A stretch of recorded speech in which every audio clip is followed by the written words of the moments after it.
وَلِيُمَحِّصَ اللَّهُ الَّذِينَ آمَنُوا وَيَمْحَقَ الْكَافِرِينَ۔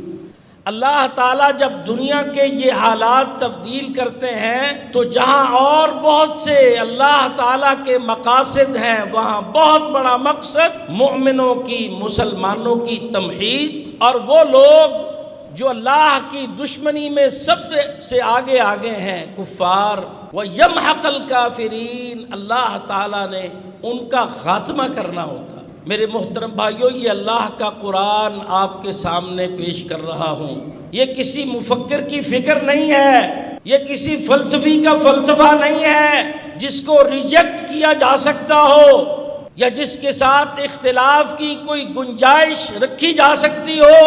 اللہ رب العزت انسانوں کو یہ بات سمجھانا چاہتے ہیں کہ یہ پوری کائنات، یہ سارے جہان اللہ کے پیدا کیے ہوئے ہیں۔ اللہ کی زمین پر اللہ کا دین، اللہ کا حکم چلے گا۔